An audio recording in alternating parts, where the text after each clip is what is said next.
اللہ کی فطرت جس پر تمام انسانوں کو خلق کیا ہے، اور اس خلقت میں، خلقت اللہ میں تبدیلی نہیں ہے، ذالک الدین القیم۔ امام رضا علیہ السلام نے اس کی تفسیر کو بیان کرتے ہوئے فرمایا، یہاں توحیدی فطرت سے مراد کیا ہے؟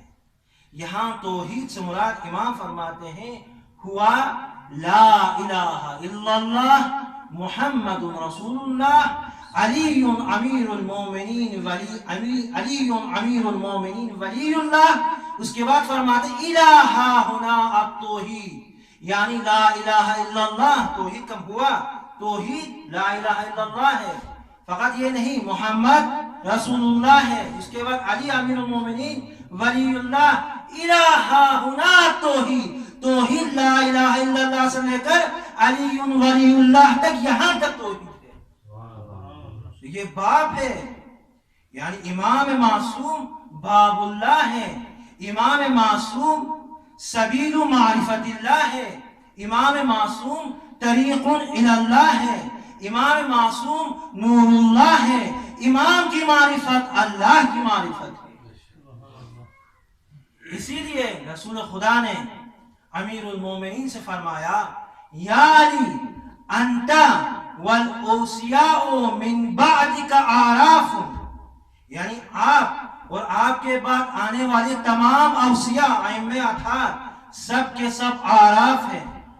اس کا کیا مطلب ہے؟ فرمایا لا یعرف اللہ الا بسبیل معرفتکم، یعنی اللہ پہچانا نہیں جائے گا جب تک آپ کی یعنی امیر المومنین کی معرفت حاصل نہ کرے۔ لا یعرف اللہ، اللہ نہیں پہچانا جائے گا الا بسبیل معرفتکم، صرف وہ شخص جان سکتا ہے، اللہ کو جانتا ہے جس نے آپ کی معرفت حاصل کی ہے اور ائمہ اطہار کی معرفت حاصل کی ہے۔ اور اس کے بعد فرمایا لا يدخل الجنہ الا من عرفکم، جنت میں کوئی جا نہیں سکتا الا وہ شخص جس نے آپ کی معرفت حاصل کی ہے اور ائمہ اطہار کی معرفت حاصل کی ہے۔ ولا يدخل النار الا من انکرکم، اور جہنم میں وہ شخص چلا جائے گا جس نے آپ کا انکار کیا ہے اور آپ کے بعد آنے والے ائمہ اطہار کا، اوصیاء کا انکار کیا ہے۔ صلوات پر محمد و آل محمد۔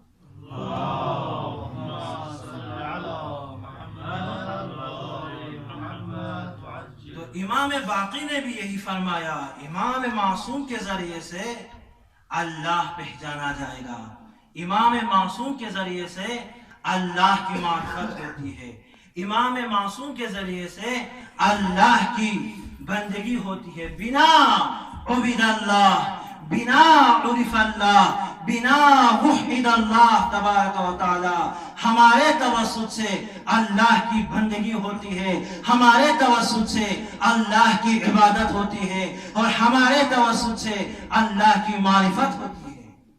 یعنی وحدانیت توحید ائمہ اطہار کے ذریعے سے محقق ہوتا ہے۔ صلوات پر محمد و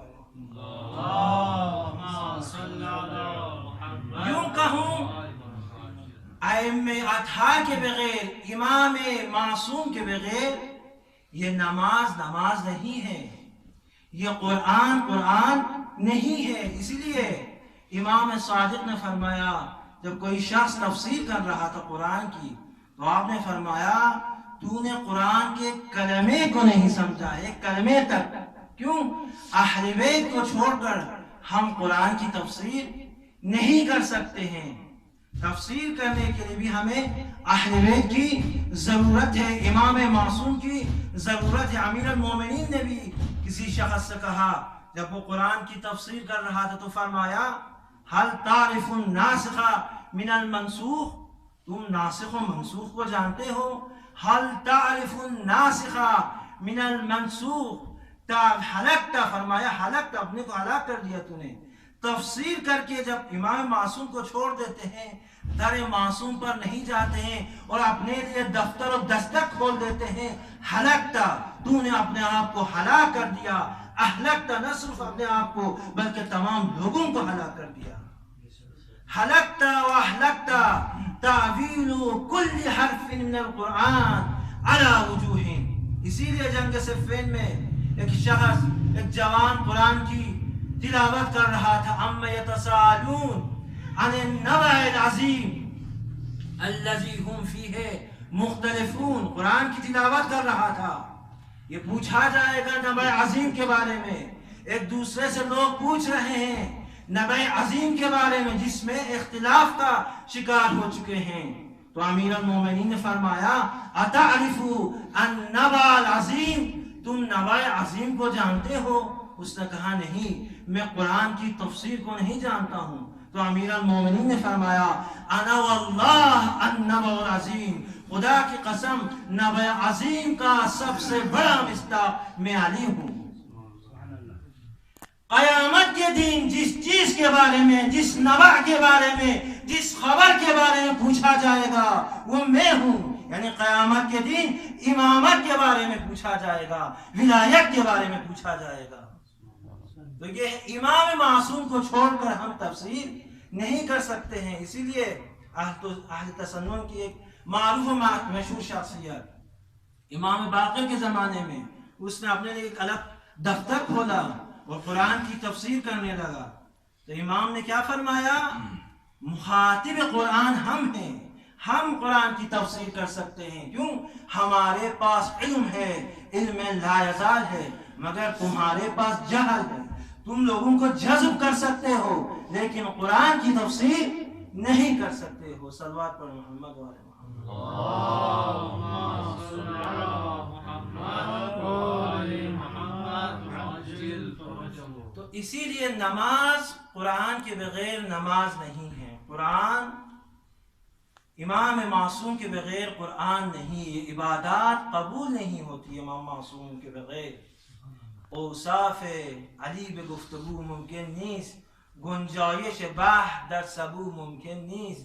من ذات علی به واجبی نشناسم اما دانم که مثل او ممکن نیست. اس کے بعد شاعری ہی فرماتے ہیں نا، نماز بی ولای او، یعنی امام کے بغیر جو نماز پڑھی جاتی ہے، نماز بی ولای او عبادتیس بی وضو. به منکر علی به او نماز خود قضا کنه، یعنی قبولیت کے لیے، صحت کے لیے نہیں، قبولیت کے لیے ولایت اور امامت شرط ہے. تو ہمارے بزرگان کی سیرت کو دیکھیں، انہیں تمام کیا. امام خمینی نجف اشرف میں 15 سال نجف اشرف میں آپ نے زندگی کی، اور تواتر کے ساتھ یہ خبر ہم تک پہنچی ہے کہ ہر روز زیارت جامع کبیرہ پڑھتے تھے. جامع کبیرہ امام شناسی کے لیے ایک قوی متن ہے. اس متن کو ہر روز پڑھتے تھے، وہ بھی کھڑے ہو کے پڑھتے تھے. یا علامہ مجلسی بھی ہر روز پڑھتے تھے زیارت جامع کبیرہ کو. زیارت جامع کبیرہ کو پڑھنے سے کیا ہوتا ہے؟ اسی زیارت میں ہے نا. جب ہم زیارت جامع کبیرہ کو پڑھتے ہیں کہتے ہیں ہم ولایت کے زیر سایہ آ جاتے ہیں. یعنی جعل صلاتنا علیکم وما خصنا بہی من ولایتکم. جب ہم آپ پر صلوات پڑھتے ہیں، جب زیارت کو پڑھتے ہیں تو یہ باعث ہوتا ہے کہ ہم آپ کے ولایت کے زیر سائے آ جائیں. اب ولایت کے سائے میں آنے کے بعد کیا ہوتا ہے؟ تزکیۃ لنا، ہمارا تزکیہ ہوتا ہے. طہارۃ لانفسنا، طیبا، باعث ہوتا ہے کہ ہم کیا ہے؟ تطہیر ہو جائیں. طیبا لخلقنا، خلقت کی تطہیر ہو جائیں، ہماری ذات کی تطہیر ہو جائیں. طیباً، طیب کی تطہیر ہو جائیں، اور اسی طرح انفس کی تطہیر ہو جائیں، تزکیہ ہو جائیں. اور فقط یہ نہیں، کفارۃ لذنوبنا، اور باعث ہوتا ہے کہ ہماری گناہیں مغفرت ہو جائے، گناہوں کی مغفرت کے لیے ہے. صلوات پر محمد و آل محمد.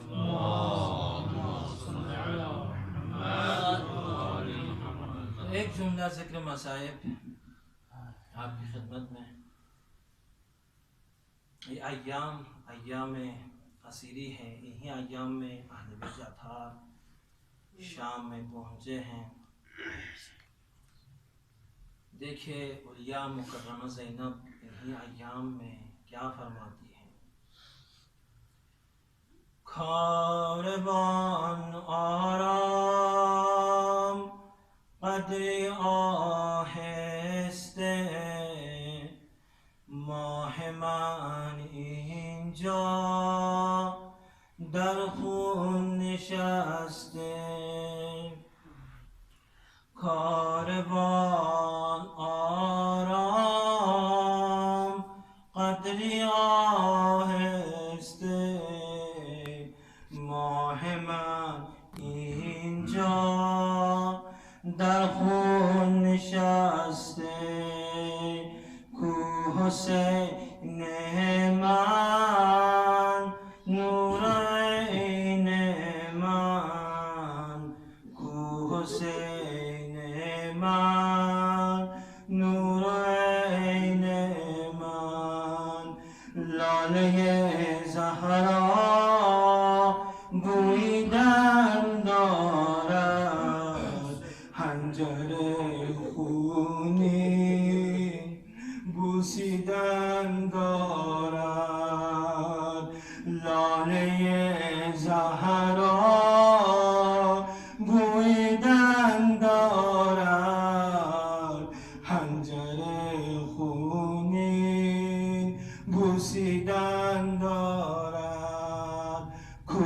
حسین من نور عین من کو حسین من نور عین من در همین گودال دست و پا میزد مادرش زهرا را صدا میزد در همین گودال دست و پا میزد مادرش زهرا را صدا میزد کو حسین من نور عین من یہ زینب کو مینا مدینی نبی میں احلا اولیاء مکرم زینب